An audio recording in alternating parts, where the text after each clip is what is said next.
Welcome to the Bill Cartwright Show with our special guest, UC Davis Hall of Famer, Mike Lien. Mike, welcome to the show. Thanks, Bill. Good to see you. How are you doing? I'm doing great. As long as the sun's out a little bit, I'm awesome and ready to go. What I want to do quickly is to have everybody get to know you. So why don't you talk about where you grew up and talk about your mom and dad? Well, I was born and raised in Sacramento, and I'm on my dad's side, I'm a third generation Californian, and I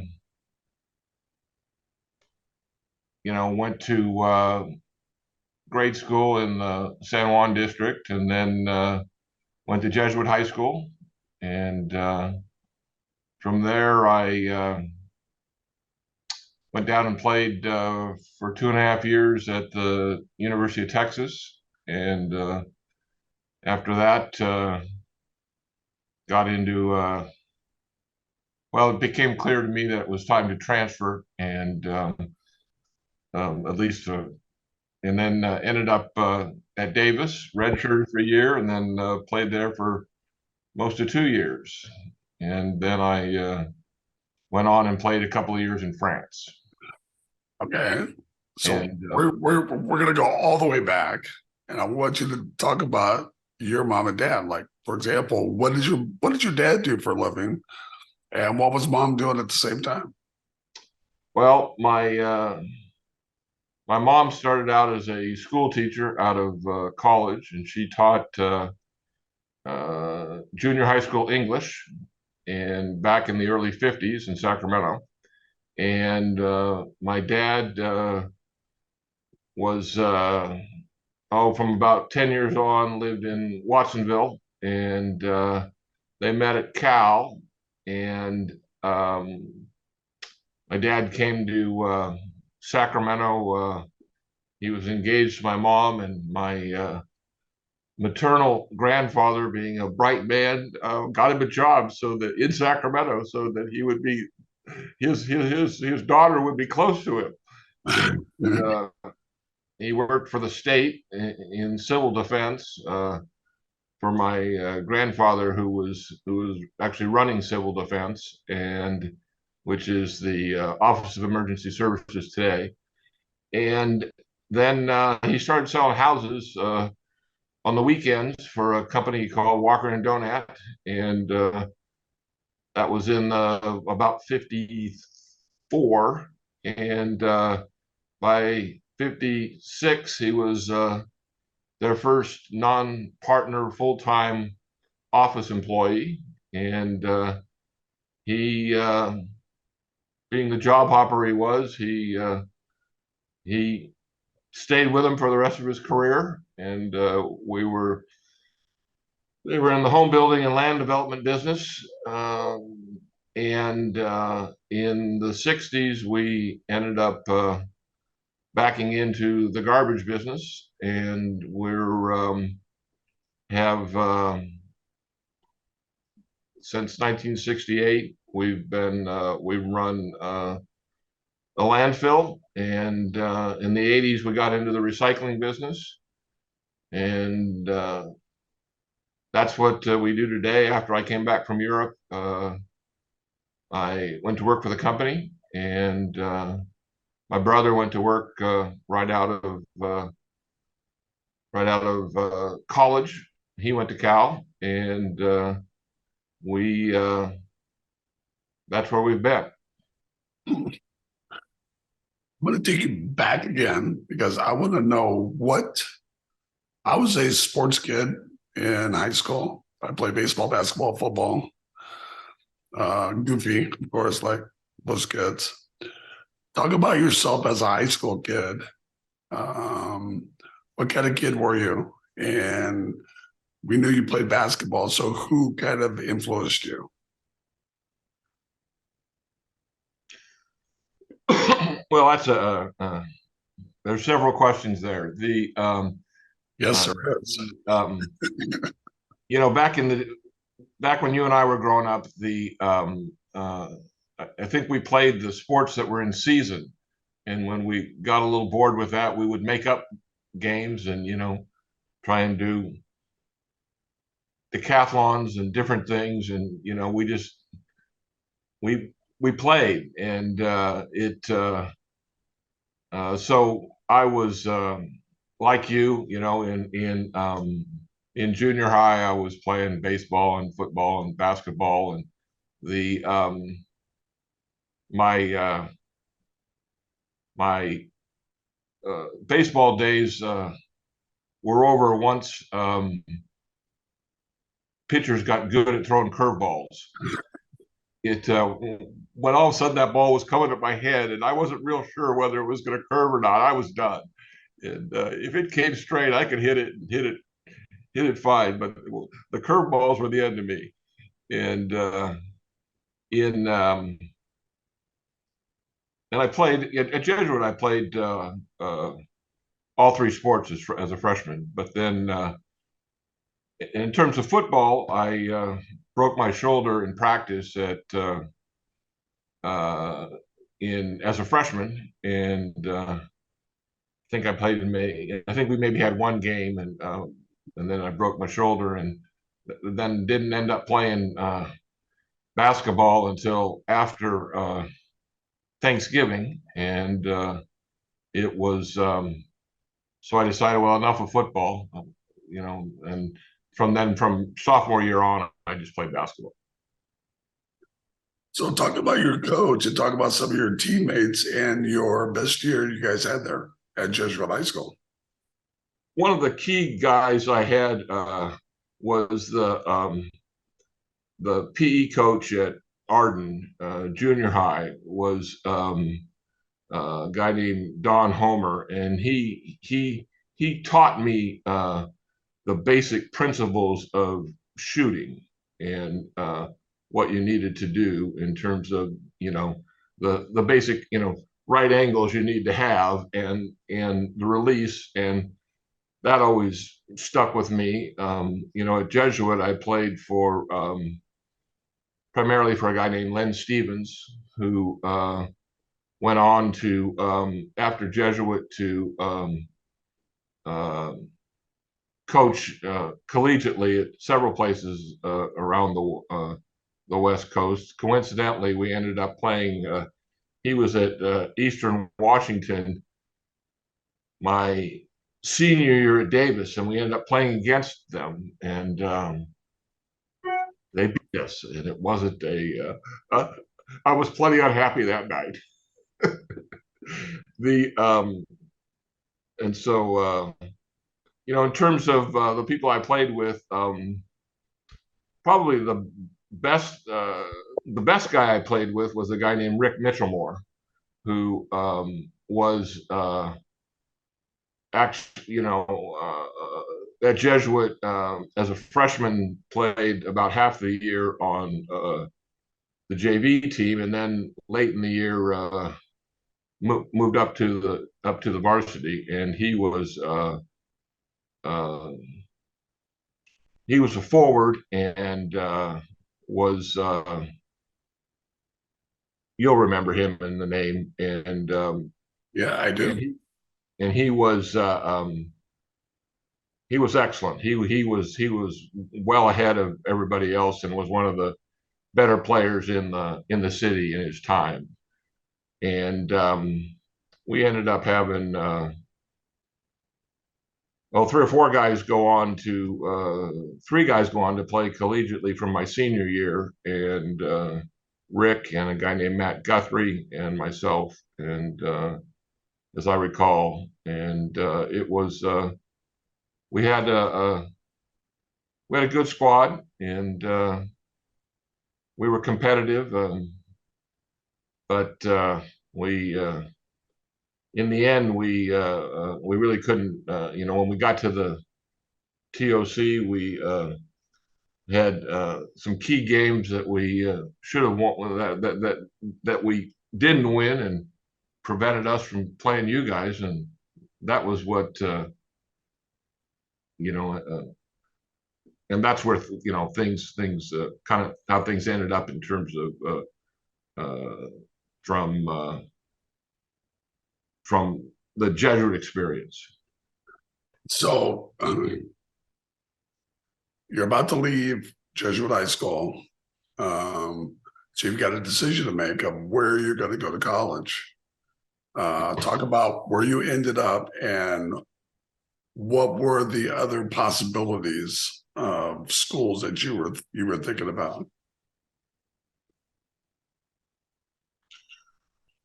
Well, I had a handful of offers to go different places. And the let's see, the Naval Academy, Air Force Academy, the University of Vermont, they were interested, University of Texas, where I ended up. And then I had, then there was obviously Davis was very interested. Sac State wanted me to stay in Sacramento. And then I had in the WAC and well, I guess it was the Pac-8 then, maybe Pac-10, Pac-8. There were several schools that were interested in me, but they didn't really want to give me a scholarship. They wanted me to walk on and find out how good I was going to be by probably my freshman or sophomore year before they wanted to give up one of their scholarships for me. And it was an interesting time because, relatively speaking, I was a late bloomer, and there some things I figured out later that I probably should have been doing in high school, I was doing in college. And of course, when you figure those things out, they help a lot. And it is and it really got down to and Princeton was very interested. I had 3 or 4 serious conversations with Pete Carrill, and but in those days but they didn't offer any scholarships, and and I decided that I wanted to go someplace where I was offered a scholarship, and it really came down, and I decided I didn't want to go the military academy route. So and I wanted to be in Division I, so it came down to Vermont and Texas, and I felt Texas fit better. And so they also had a much stronger business school, and so I ended up, that's why those were the reasons why I ended up there. So talk about some of the guys who were there at Texas when you were there, and who was their head coach? Well, I started out playing for a guy by the name of Leon Black, who he was a very interesting fellow, and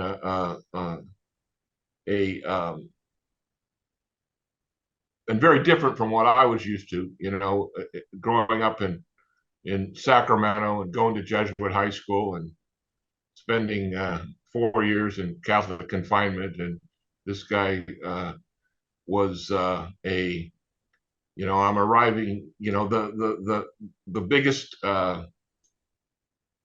crowd I'd ever played in front of was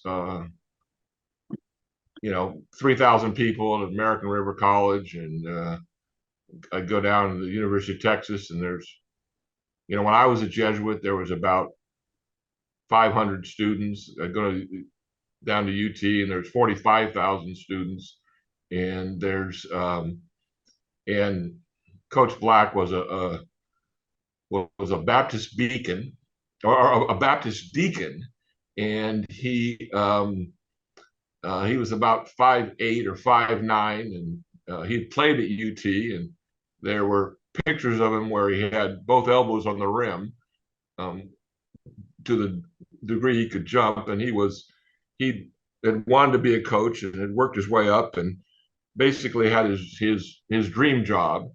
And he was a good man, and it was interesting. He didn't care if he went, if he could win the Southwest Conference, if he went 0-10 or 1-12 or whatever in preseason, didn't make any difference to him. It was all about prepping for winning the Southwest Conference. And he was there my first 2 years, and then he got in the middle of a recruiting scandal and got A&M was had a serious program going that they where they were I guess let's say they were bending the rules in terms of the NC2A rules, and he caught wind of it and turned some people in because of what he learned and what he felt he needed to do, and it got pretty ugly with and he ended up resigning, and a lot of threats, death threats, these sorts of things. It's kind of it was another interesting process to watch. And and then UT hired a guy by the name of Abe Lemons, and and I was there for the first year when Abe was coaching, and he had another very interesting fellow, and he saw the world differently. It was, he was willing to live and die by the 15 to 18 foot jumper, and it would have been interesting to see him coaching in the 3-point days. And some of the guys I played with, there was my roommate and for the last couple of years was actually my sophomore year. My freshman year, I roomed with a guy named Brett Taylor, who had also played here in California, played up at Nevada Union, and he and I both went down there. The guy who recruited us was a California guy, and he had who was the chief recruiter and an assistant, a guy by the name of Skip Adams, and he had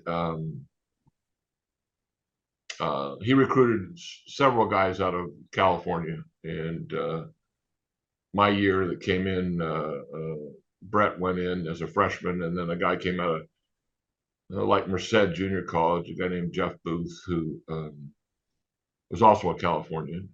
But the better players was best player on the team was a guy named Dan Kruger, who was out of Wisconsin, and he was a guard. And his senior year, my sophomore year, he was first or second team All Southwest Conference, and a stocky point guard who shot well, and he was leader of the team. And then some of the younger guys I played with, a guy named Johnny Moore, who ended up playing for the Spurs. And good player. He was out of Altoona, Pennsylvania, and incredibly quick. and which is what catapulted him into the league. And then there a player out of LA, a guy by the name of Ron Baxter. He had a good run. I don't know how much he played beyond college or not, but he was one of the better players that was there. And they actually, what would have been my senior year, they won the NIT, and Baxter Moore. They had a guy named we had a guy named Jim Krebax who'd come out of Indiana, and he was actually he transferred from somewhere. I don't remember where, but he came in my sophomore year, and he was a one of Black's recruits and excellent shooter. He was, if I recall, I think he was Mr. Basketball in Indiana one year, and he could shoot. So you ended up leaving Texas. I'd be curious to know why that is, and how did you end up at UC Davis? Well, it is. I ended up leaving Texas because it. Um, in my freshman year, I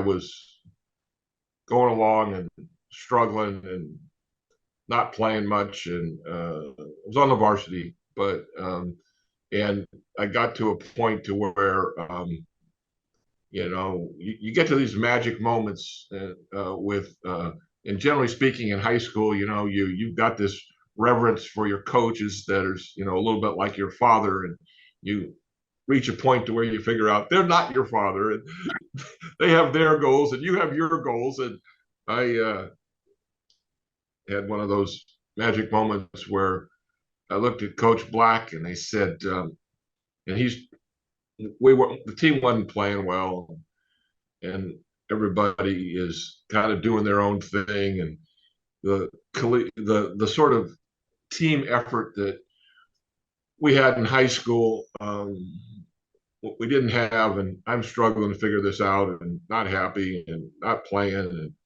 so he's talking one day after practice about what we need to do, and he's talking about running the UCLA high post offense, and there's no problem with the offense and this and that and everything else. And he says, and I'm kind of shaking my head and smiling at a couple of things he said. And he says, he breaks it up and he says, Lien, stick around here. I need to talk to you. And I said, okay. So I'm standing there with a couple of the coaches, Coach Black and his chief assistant. And he says to me, so what's so funny? I said, well, nothing's funny, Coach. And he says, well, what were you smiling about? And I said, well, you're right. We're running the UCLA high post offense. And I said, but we don't have Curtis Rowe and Sidney Wicks. And after, and you're only playing 8 guys, and 5 of them don't give a damn whether we won or lost an hour after the game. And I said, and I think it has more to do with that than it does with anything else. Of course, then I sat on the bench for 7 straight games, which is how those things go. And but I felt better, and I was sleeping at night. And so I tell that because when Abe Lemons came in, he had a couple things that he was trying to do. One, he was trying to make an immediate positive impression and and up the level of basketball. And he had it wasn't his team. He was taking over Coach Black's team, and he'd brought in some couple of JC guys to try and turn things around quickly, and they didn't pan out. And so he ended up trying to figure out, what he could do to free up some scholarships. And he and I ended up butting heads in early December. And as I thought about it, I thought, if I'm ever gonna change schools, I ought to be doing it now. And so I decided to come back to California, and I decided to leave Texas. And then as I thought that through, word got out pretty quickly, and it was interesting because if you in those days, if you move schools from a Division I place to either Division I or Division II, you needed a redshirt year. And it is but you didn't if you were going to play in Division III or NAIA. And so all of a sudden, my word gets out, and my dorm phone's ringing off the hook of guys out of the Midwest. Hey, you can come here next week and start playing, and this and that. And I thought, no, if I'm going to change schools, I'm going to get closer to home. And so it really got down to either going to Sac State or going to UCD. And an interesting thing that happened when we were seniors after a Jesuit after our season was over. So probably early March. Coach Hamilton had basically our whole starting five, who were all seniors, come over for a day and tour the campus, and he was looking to, he'd have been happy to have any one of the five of us, and so I'd met him then, and then after I'd committed to Texas, he got a hold of me and said, hey, I'd like to come over and this thing, there we go, I'm back. Yeah. Okay. Sorry. And he came over and said, and he called up and said, I'd like to come over and talk to you and talk to your parents. And I said, okay, but why? And he said, well, just, like to meet your parents and talk to you. And okay. So he comes over and sits down with my parents. They pour him a cocktail, and we have this conversation for about an hour, and he basically says, if things don't work out at Texas, you let me know. I'd be glad to have you come back here and play. And of course he leaves, and I said, well, everything's gonna be fine in Texas. There's no way I'm going there. But he knew enough about I think high school basketball in Sacramento and how things go and what works out and what doesn't work out, that I suspect in that time period that I never knew of any others, but there was more than one family that he visited and did the same thing. And as a result of that, and the fact that I wanted to come, if I was going to redshirt, I wanted to be back close to home, and that our company was actively building houses in Davis and developing land there out in West Davis. That and I think, frankly, I thought to myself, okay, if I ever end up not working for the company, I'll be better off with a University of California degree than a Cal State degree. And so I was at Davis. So you talk about your time in Davis, and your obviously you got a chance to play, and I'm assuming you were much happier there. Yes, once I got through my redshirt year, I was pretty miserable not playing and kicking around the open league in Sacramento, and we were practicing with the team, and at that point there were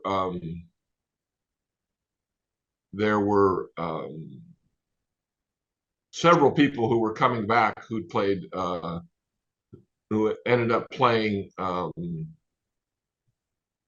who had played high school basketball in Sacramento and ended up playing what was my first year, so my junior year at in terms of eligibility, and my first year at Davis. Steve Varigan, who played at Del Campo, Jim Hardy, who played up at Placer, and Cornell Beatty, who had played at Cornell played at Kennedy, if I remember right. Yeah, it's either Kennedy or Burbank. I can't remember. Yeah, I don't know, maybe it was Burbank. Yeah, I think you're right. It was Burbank. It was Burbank, and so we were all. Cornell wasn't didn't practice that year, but the Hardy and Berrigan and myself were the second team, and running the other team's offense for practice and this sort of stuff. And I arrived in right at Christmas, and so started the winter quarter and started practicing. But it was and they're readjusting to being going from 45,000 kids to 10, and the approach of the University of Texas system towards education and the University of California towards education was very different. And but we ended up getting around to the next year, and because for eligibility reasons, I couldn't play the first 6 games, and we were worried about how we were going to do, and the guys went 5-1 without me, and all of a sudden it's like, wow, we've got something here, and we had a good year. So once you did get a chance to play, you got a chance to play and play a lot. How did your team finish up that first year you got a chance to play? Well, we ended up going to the regionals, and we ended up playing against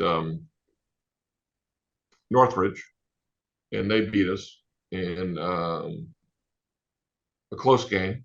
And but we ended up, we won the conference, and we had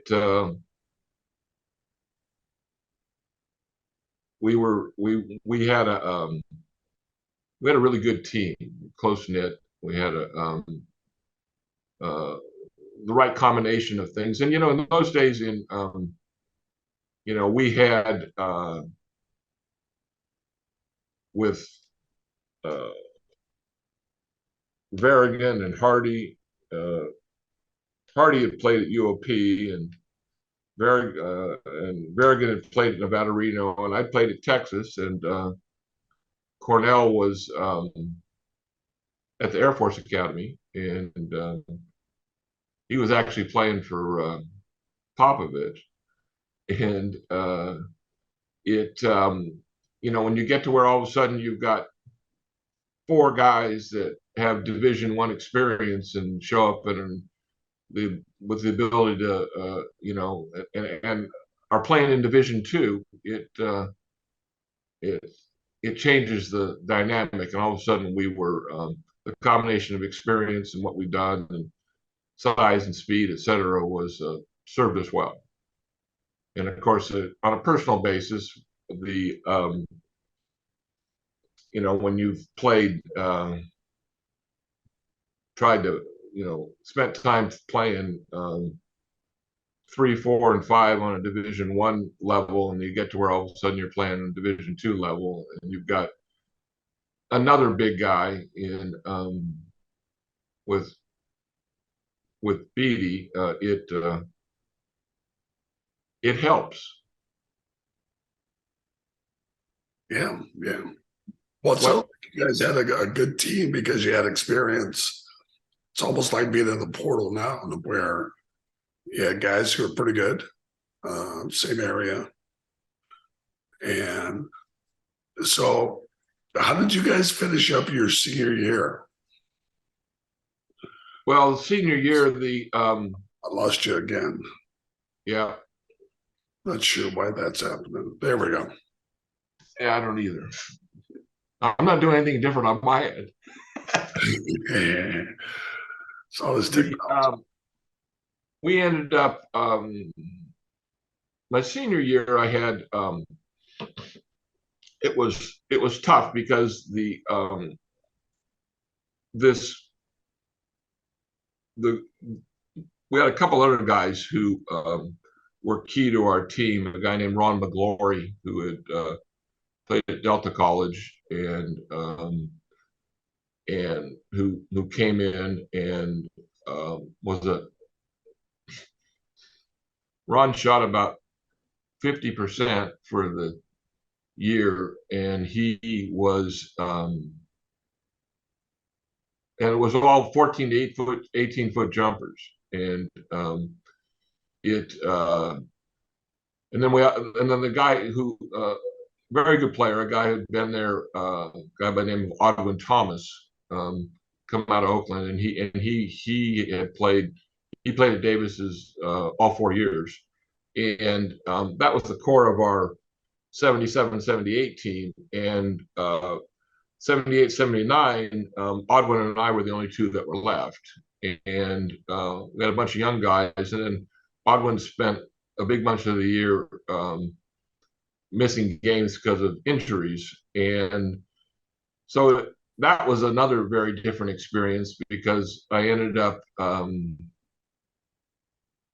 I was the oldest guy in by quite a bit. So I'm a fifth year senior. And at this point, I'm, you know, I'm close to 23, and the rest of the team are. I think there was one other guy who was 20 years old, and everybody else is 18 and 19. And if you didn't count Odwin, of course, Odwin was uh, uh, uh, 21, and so there was this real spread in terms of maturity and what we had. We'd had a real good year the year before, and so my senior year, I had a good year personally and statistically, but it wasn't nearly as much fun. And we got to where one of the key differences we played. I forget the name of the conference, but we played like San Luis Obispo and Claremont and some guys out of the Central something conference, and that same basic teams that we were 4-0 against in 77, 78, 79, 78, 79, we were 0-4 against the same team, the same groups. And it was just it really kind of told the story of the year. But I never went back and looked, but I'm sure I scored a lot more points and got a lot more rebounds my senior year than my junior year. But we lost, and I didn't really care much about what I scored or did. It was, if we were winning and things were happening the way they were happening, then that's what I was after. To get to where we were going to be successful, and we didn't have the bones we needed to be successful my senior year. So you go along, you do what you can do, but and the whole process got a little frustrating. We won, I don't know, didn't play as many games in those days, but we probably won 23 or 24 games my junior year. But I don't think we won but about 15 my 12 or 15 my senior year. So you're about to leave school. What are you thinking? I mean, I got to do where I was going to head to. So what are you thinking? Are you going to continue to play, or are you going to work, or what are you thinking? I'm thinking I'm going to work. I was fed up with basketball. I'd had enough, and et cetera. And this, and I got approached by some guys who wanted to be my agent, and I said two guys, and they had they claimed to have a connection to where I would play for the Globetrotters organization, for the Washington Generals, and they started talking about this, and I'm thinking, wait a minute, you got to be kidding!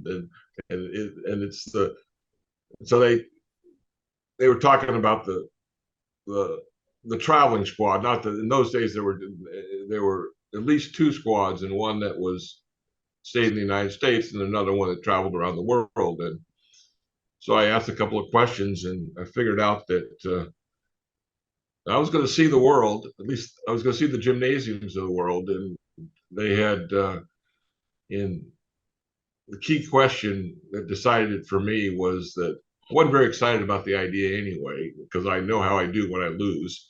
I don't do well when I'm losing, and to lose every night would have been tough. But then they're talking about traveling the world, and that kind of intrigued me. And then I said, well, okay, I'm going to be under contract for 9 months. Yep. I said, so 270 days. How many games were we going to play? 250. And I thought, okay, I'm not going to see the world. I'm going to see the inside of locker rooms and gymnasiums all over the world. And so I didn't do that. And then I thought, you know what, I'm not going to play basketball anymore. I'm kind of tired of this. And so I got another call from a guy who was coaching and running a team that was playing in both in a couple of leagues in San Francisco. And it was kind of the Warriors Summer Pro League was one league, and then the other one was up in San Rafael at high school up there. It'll come to me. And so I went down there and played a couple of nights a week. And he talked about the third phone call. He said, you know, you really just come down one night and try this, and I'll buy you dinner afterwards. And so I said, oh, all right. So I'll go try it. And I got excited about the game again. And then there was talk about potentially going to Europe, and a guy that Bob Hamilton had played with, a guy named Jim McGregor, and Hamilton played with him up at Oregon, and he was coaching at Trieste in Italy and running that club, and then in the summers he would come back to the United States and spend most of his time in LA. And Hamilton hooked me up going down there, and I went down and stayed with him a couple of days and played in some games. And he came up with two offers, one to play in Norway and the other to play in northwestern France, and ended up in northwestern France for 2 years. Wow. Wow. Talk about France and playing there.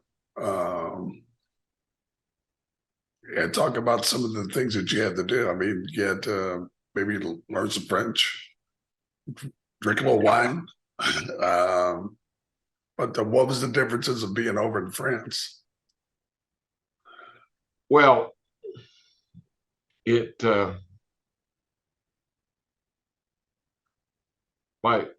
my first day, so I leave here on August 15th, 1979, and I land at De Gaulle, and I'm supposed to be met by somebody from the club who's going to meet me at the airport, and then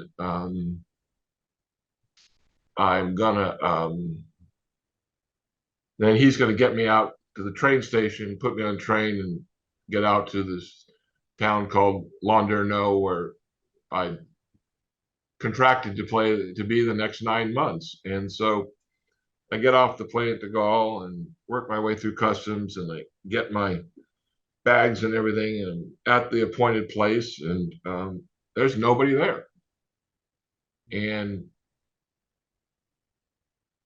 long story, not too much longer, after about 4 or 5 times telling it's 3.5 hours later, and about 4 or 5 times telling myself I'm going to have to do something. Well, as I thought about it, there was really nothing for me to do. I didn't have any cell phones, didn't have any money.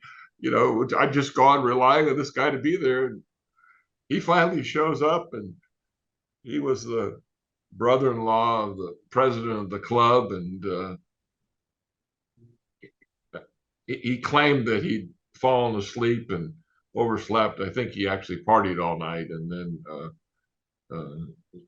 struggled to find and remember what he was supposed to do, etc. But he comes and gets me, and we go have lunch, and he puts me on the train, and I get on the train, 6-hour train ride out to where I was going to be, and I get off of the train, and it's raining on August 16th, and I'm thinking, this has been one hell of a day. And now I get here, and it's raining, and once again I get off the train, and there's nobody there, and so I'm thinking, and I get all my luggage off, and I'm struggling because I've got 9 months worth of stuff, and then I walk about 20 yards, and then all of a sudden I was met by the president of the club and everybody else, and things started to get better. There was about 50 people there to greet me, and from the club, and we went down and got something to eat, and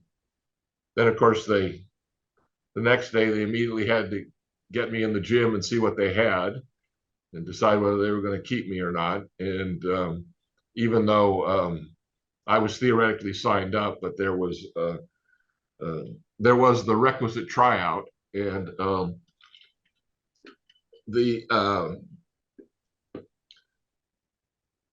and then we get into what you're talking about. I didn't speak any French. I had at Jesuit, I had 4 years of Latin that helped me quite a bit in terms of just the language base. And it took me about 6 weeks to get to where I could communicate in French. I got very tired of the French English dictionary that I was carrying around, and one word at a time, I'm looking stuff up and pointing it and trying to put sentences together. It gets old, but I was lucky. The deal, generally speaking, was that you got paid some money, you got a car, your health insurance, and you had an apartment. And this club did something special where the president of the club's brother had the best restaurant in town, and part of the deal was lunch and dinner 6 days a week at this restaurant. Wow. Yeah. And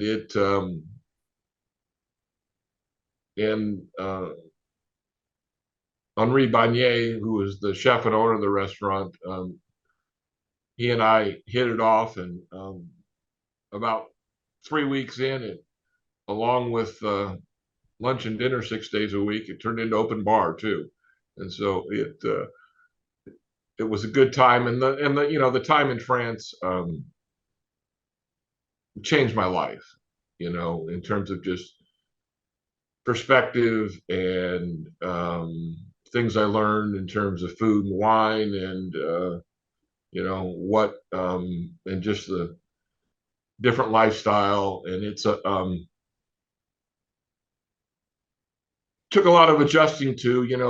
We would practice or play at least 6 days a week in college, and over there was 1 or 2 practices a week, and we would play 1 or 2 games, a week. And if you play 2 games, you only practice once.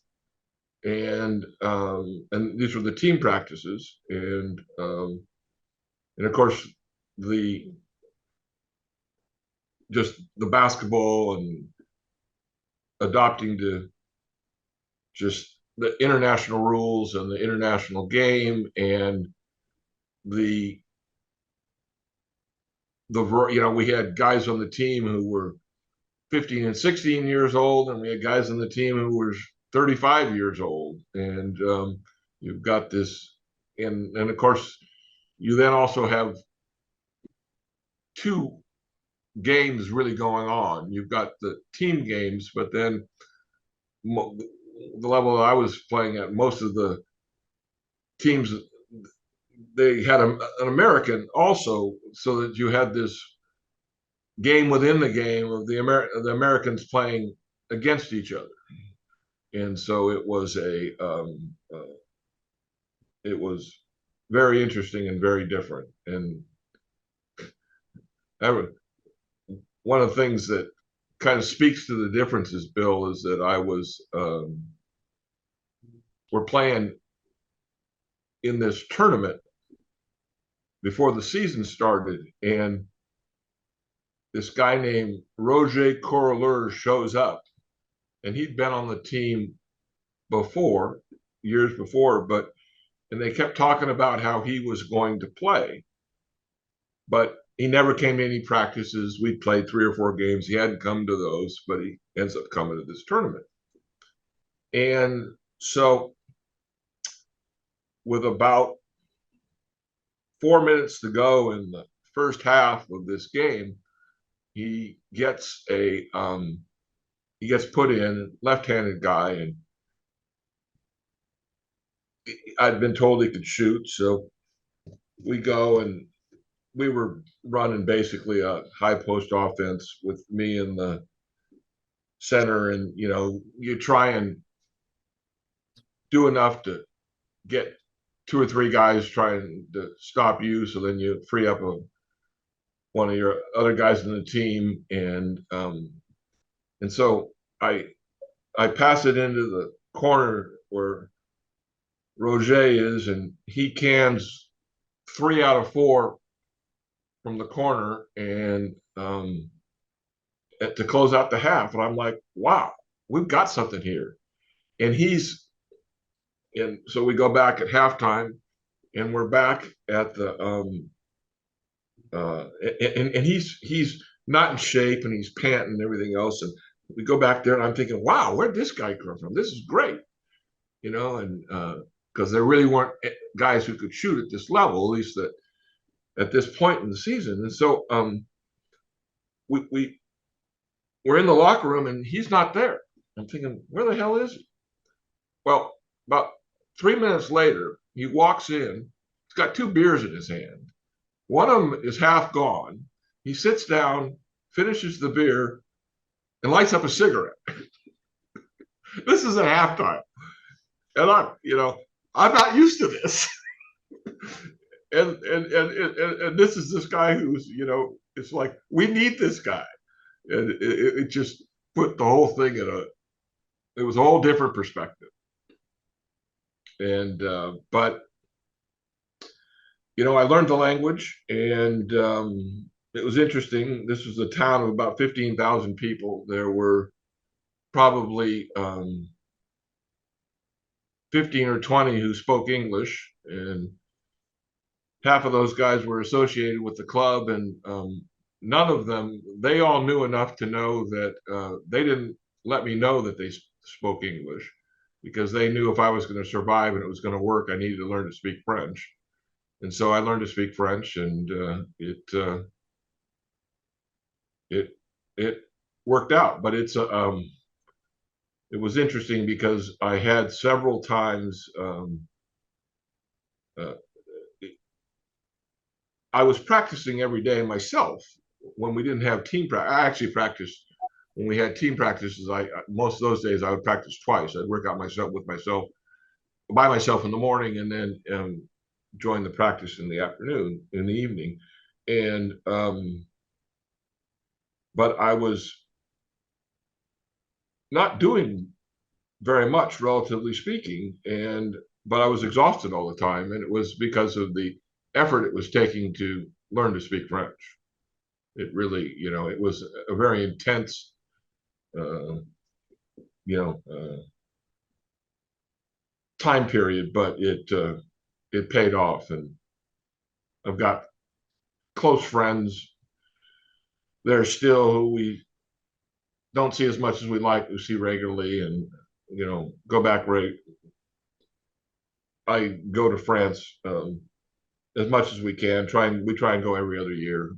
Don't seem to make it quite every other year, but our friends, the friends I'm talking about, he was the guy who was the president of the club, and they've been out here probably 10 times themselves. It was a good time, and it worked out. So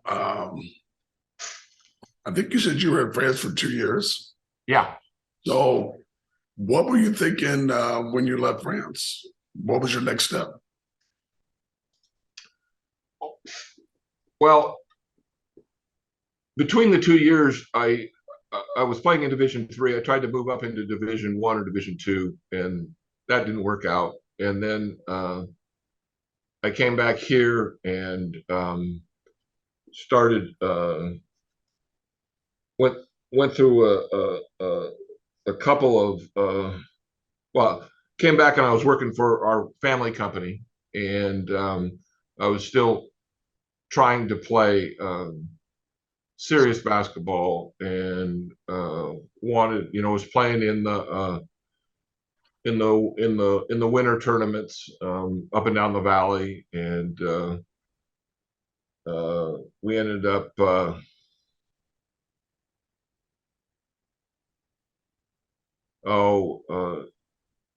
in the summer of probably either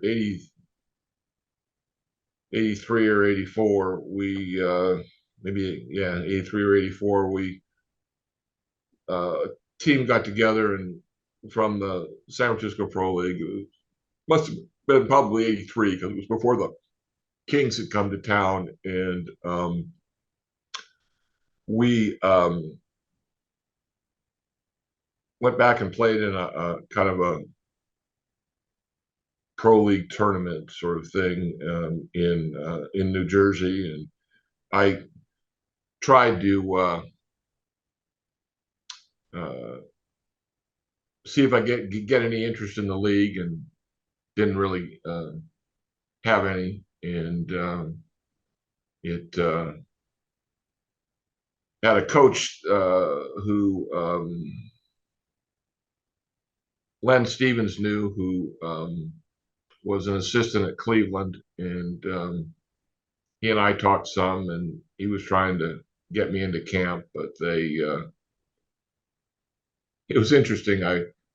Ahead of this, I watched a couple of your other podcasts, and I watched the one with Paul Mokeski, and he was talking about being at Cleveland in this time period, and it was and talking about the fact that they had basically 12 spots, but they'd signed like 15 no cuts, and once they signed the 13th and 14th no cuts, I didn't hear from Jerry Oliver anymore.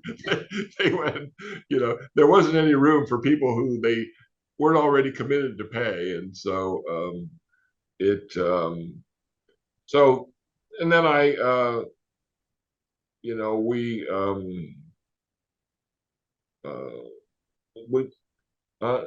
went about working and building houses and developing land and burying garbage. So basically, you went to work at the family company. Yep. And were you guys more concerned about building the company, or were you content where it was? How has the company built over the last 20 years? Has it continued to grow? I well, we've had ups and downs through the time over the years.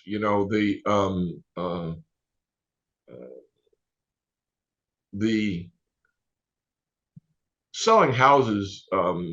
One, you've got to we were relatively speaking, a small developer and a medium-sized custom home builder, a semi-custom home builder. We build affordable and kind of semi-custom things. And our historic niche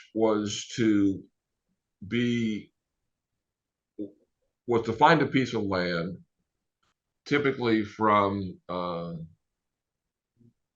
farmer or a farming family, and then joint venture the development of the land, and then turn around and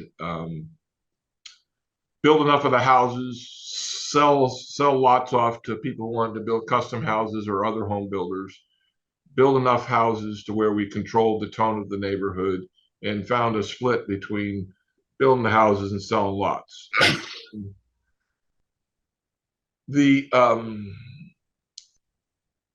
And like a lot of things, the people who in a lot of industries, the people who are medium-sized have gone away. The small builders still exist, and then the big builders exist. But the guys who were doing kind of 25 to 75 a year, like we used to do, don't really exist anymore. And because you've got the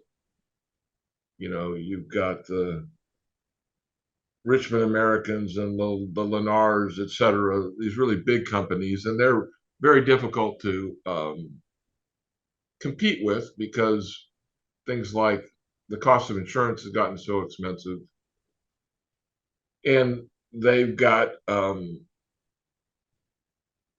the size and the capability and the financial backing, being publicly traded companies, to be in the development business for the long haul, and can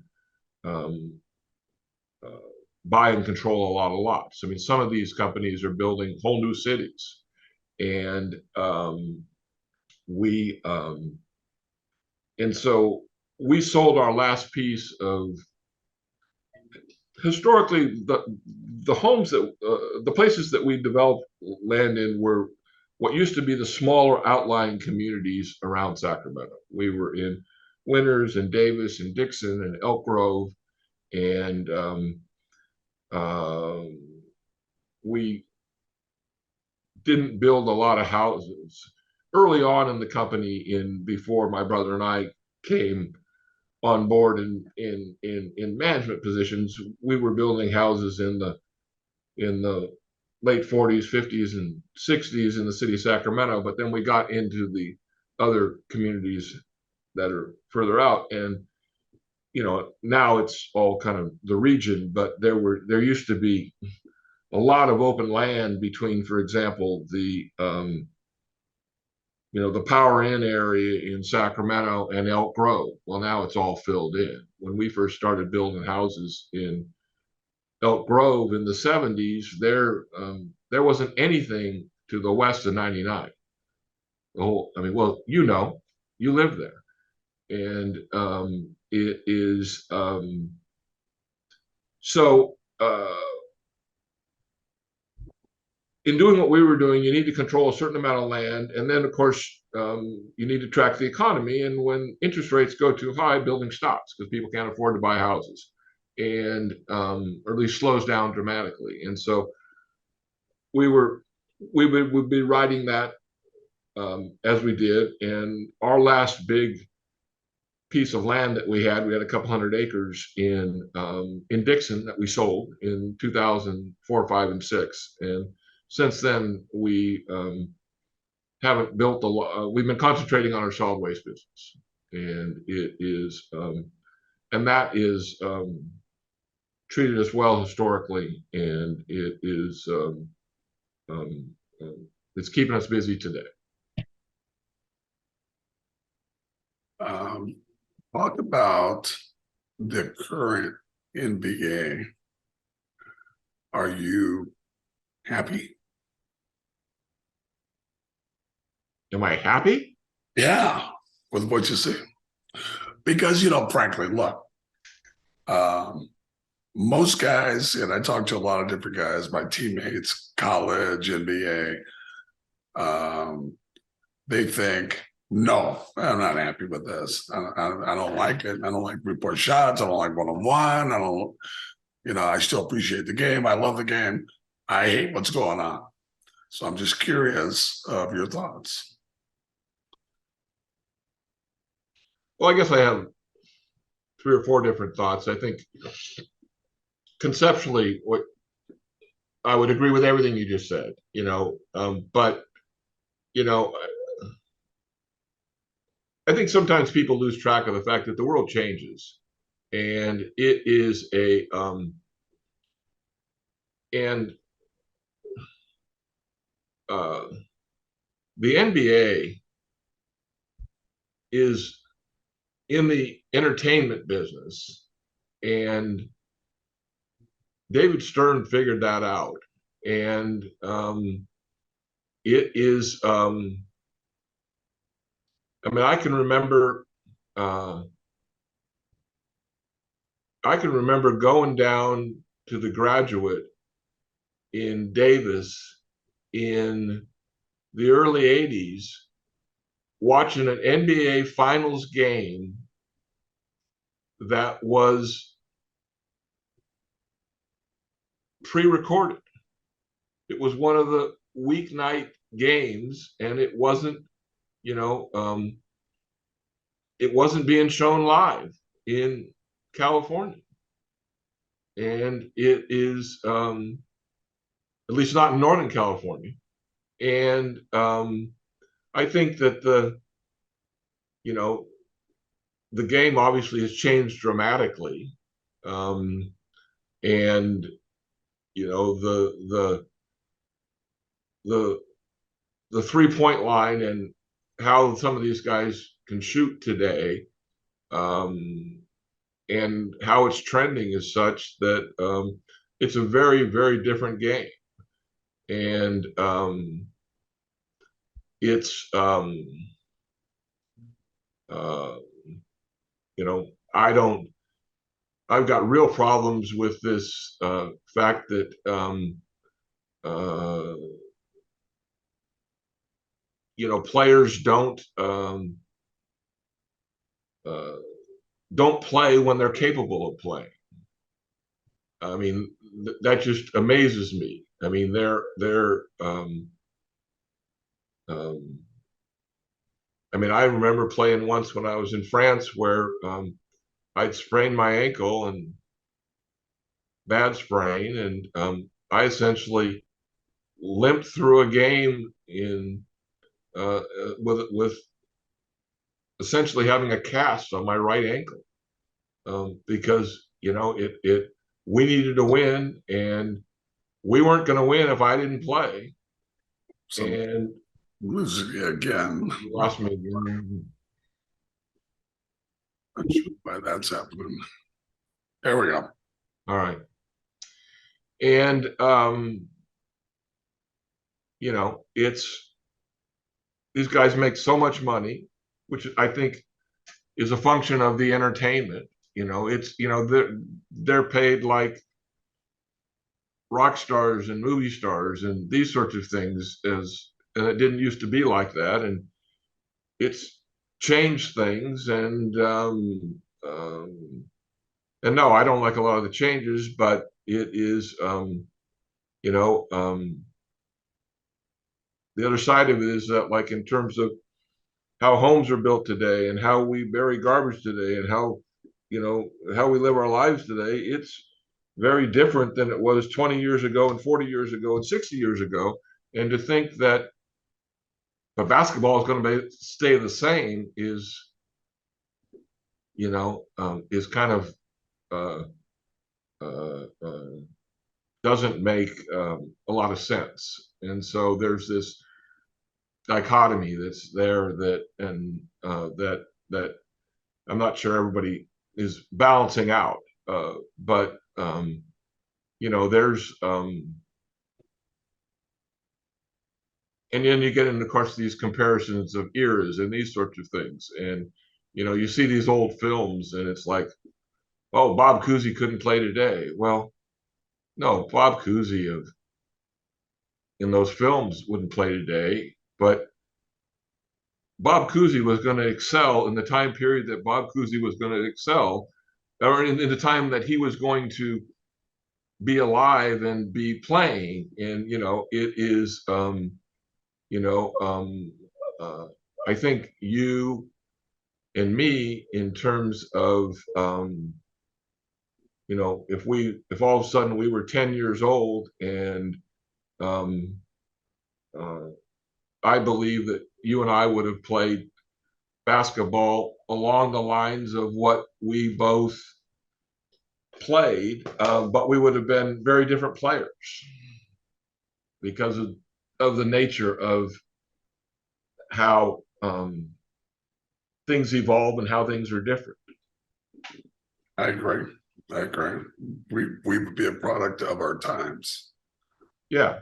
Um, You know, we've been, and yeah, and I agree. Everything changes. Even the way people talk about sports, the way they talk about individual players. Um, and what's interesting is that there's a certain amount of respect that happens. Like years ago, nobody would ever say Bob Cousy can't play because it's disrespectful. Now it's normal, you know, to where criticizing is part of the game. So yeah, it's definitely a different time. Um, Last thing I'm going to ask you is, how's your family? Wife, kids? well, we've thank you.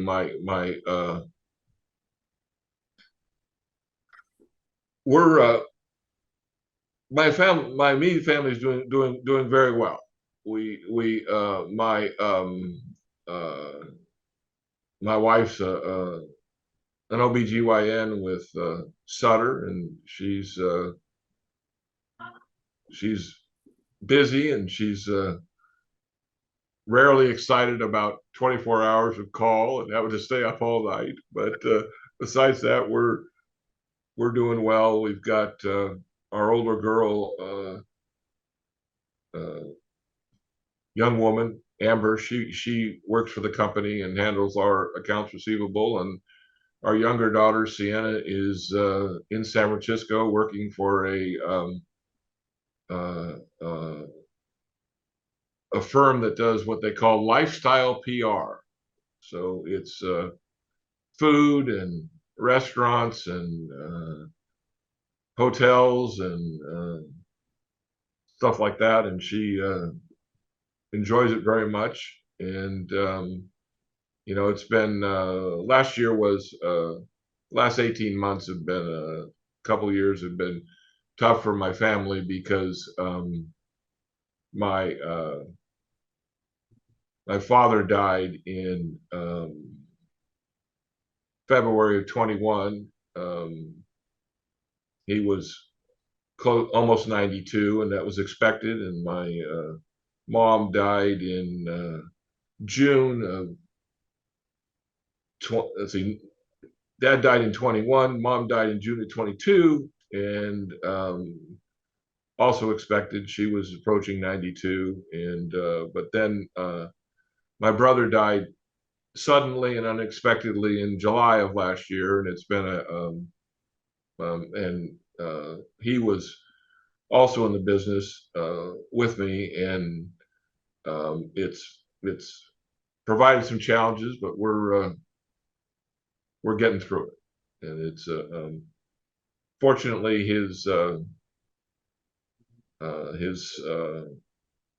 second son Taylor has started working with us last month and is looking to carry the tradition on and we're and move us into the next generation, and we're excited about that. Awesome. Yeah. Well, Mike, thank you so much for being on. I really appreciate your time. We're going to have to get together when, I keep hearing that we're going to drink some wine and hang out a little bit. I'm looking forward to that. And yeah, that's on me to get that organized. And yeah, we it's always nice to see and spend time with you and Sherry. And it's we need to get it on the calendar. yeah. Well, we'll get it done. We'll definitely get it done. But thank you again. I appreciate it. Talking about your journey. Thank you. And it's I appreciate you including me in these efforts. I find them interesting, and I wish I had the time to listen to them all.